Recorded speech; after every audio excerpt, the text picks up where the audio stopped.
Motorola বলছে তাদের মোটো G35 নাকি 10,000 টাকার নিচে সেরা স্মার্টফোন। না, এটা আমি বলছি না, মোটোরোলা বলছে। তাহলে এবার আমরাও বলবো Hello Moto, hello Moto. তাহলে আর দেরি না করে ভিডিওটা শুরু করি। প্রথমে ডিজাইন ও বিল্ড কোয়ালিটি দিয়ে দেখি। এতে আপনি ভেগান লেদার পাচ্ছেন, যেটা হয়তো 10,000 টাকার নিচে প্রথম ফোন যেটাতে আমি ভেগান লেদার পাচ্ছি। দেখতে ফোনটা একদম প্রিমিয়াম লাগে। এর ওজন প্রায় 190 গ্রাম এবং থিকনেস 7.79 mm। এর 3টে কালার আছে, আর 3টে কালারই আপনার প্যান্টন ভ্যালিডেটের কালার। একটা লিফ গ্রিন, একটা গোয়াভা রেড, একটা midnight black. Leaf green ও গোয়াভা রেড এই দুটো ভেগান লেদার, আর মিড নাইট ব্ল্যাকটা রয়েছে 3D PMM এর ফিনিশ পলিকার্বনেট বা প্লাস্টিক ব্যাগ।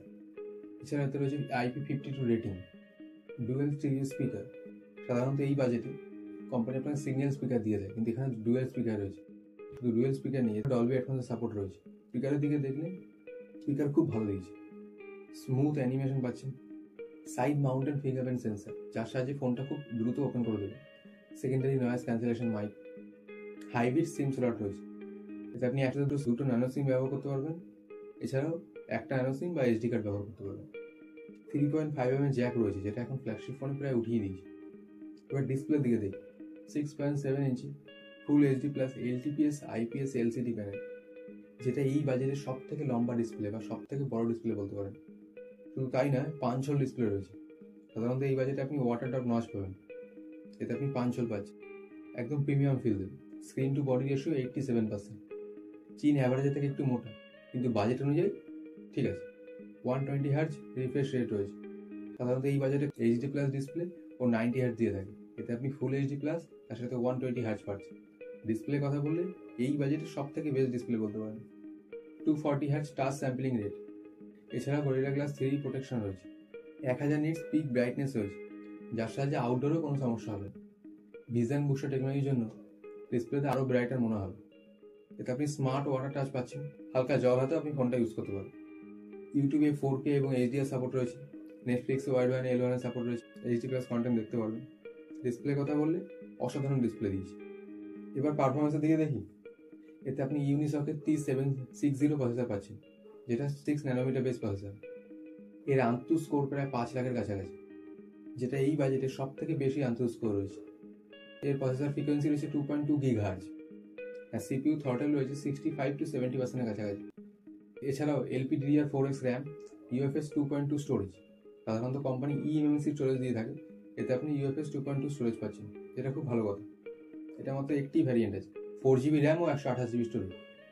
এই র্যাম বুস্ট টেকনোলজির সাহায্যে 4GB র্যামকে আপ টু 12GB পর্যন্ত এক্সটেন্ড করতে পারবেন।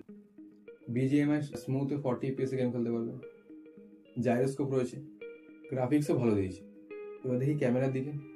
এতে আপনি 50 মেগাপিক্সেলের মেন কোয়াড পিক্সেল ক্যামেরা পাচ্ছেন। EIS রয়েছে এবং 8 মেগাপিক্সেলের আলট্রা ওয়াইড ক্যামেরা, যেটা এই সেগমেন্টে হাইয়েস্ট।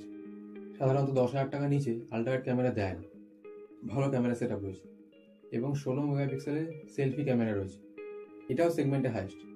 এদের ব্যাক ক্যামেরায় 4K 30 FPS ভিডিও রেকর্ডিং করতে পারবেন। 10,000 টাকা নিচে এটাই একমাত্র ফোন যাতে আপনি 4K ভিডিও শ্যুট করতে পারবেন। ফ্রন্ট ক্যামেরায় আপনি 1080 30 FPS ভিডিও রেকর্ডিং করতে পারবেন। ক্যামেরার কথা বললে খুব ভালো সেট আপ দিয়েছে। এবার একটু ব্যাটারি দেখিন। এতে আপনি 5000 mAh এর ব্যাটারি পাচ্ছেন। আউট অফ দ্য বক্স 20 ওয়াটের চার্জার, কিন্তু ফোনটা 18 ওয়াটই সাপোর্ট। সেগমেন্টে আপনি হাইয়েস্ট বলতে পারেন। এর আপনি প্রায় একদিন ব্যাটারি ব্যাকআপ পেয়ে যাবেন। OS ও UI দেখে কি দিয়েছে। এতে out of the box Android 14 পাচ্ছেন এবং মোটরোলার দাবি 1 বছরের OS আপডেট ও 3 বছরের সিকিউরিটি আপডেট প্রোভাইড করবে। এতে মোটরোলা মাই UX পাচ্ছেন। হ্যাঁ, কিছু প্রি ইনস্টল অ্যাপ থাকবে, কিছু আনইনস্টল করতে পারবেন, কিছু থেকে যাবে। এছাড়াও মোটো থিংশিল প্রোটেকশন রয়েছে, ফ্যামিলি স্পেস 2.0 রয়েছে, মোটো সিকিউর 2.0 এবং মোটো গেস্টার। ফোনটাকে আপনি ঝাঁকিয়ে টচ অন করতে পারবেন। সাধারণত মোটরোলা ফোনে যে গেস্টারগুলো থাকে সেই সমস্ত গেস্টার এর পাবেন। এবার কানেক্টিভিটির দিকে। এতে 12টা 5G ব্যান্ডের সাপোর্ট রয়েছে। টেকআর্কের মতে 13,000 টাকার নিচে fastest 5G phone.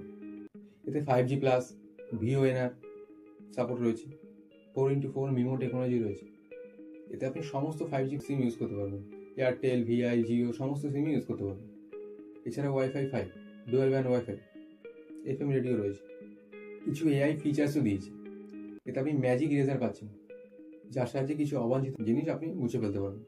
Photo আনব্লার, photo তোলার সময় যদি ফটো ব্লার হয়ে যায় ওটাকে আনব্লার করতে পারবেন। ম্যাজিক এডিটারের সাহায্যে আপনার ফটো যেমন আপনি প্রয়োজন এডিট করতে পারবেন। ইমেজ অটো এনহ্যান্স, প্রসেসিংয়ের পরে অটো এনহ্যান্সের দ্বারা ছবিটা আরও সুন্দর হবে। সবার শেষে এবার দাম নিয়ে কথা বলি। এর মাত্র একটি ভ্যারিয়েন্টই রয়েছে, 4GB র্যাম ও 128GB স্টোরেজ, যার দাম 9,999 টাকা। কার্ড ডিসকাউন্টের পরে আপনি ফ্লিপকার্ট থেকে 9,499 টাকায় কিনতে পারেন। আমার মতে 10,000 টাকা নিচে সব থেকে ভালো 5G ফোন এটা। এবার আপনি যদি বলেন ইউনিসকের প্রসেসর রয়েছে, তাতে কী হয়েছে? এর আন্তঃ স্কোর প্রায় 5 লাখের কাছাকাছি। এছাড়া অন্য যে ফিচার্সগুলো রয়েছে যেটা এই বাজেটে মনে হয় না অন্য কোনো ফোনে রয়েছে, এই জন্য এই ফোনটা 10,000 টাকা নিচে আমার মতে বেস্ট 5G ফোন। এছাড়া আপনার মতামত যদি অন্য হয়ে থাকে তা কমেন্টে জানান। ধন্যবাদ বন্ধুরা, দেখা হচ্ছে পরের কোনো ভিডিওতে।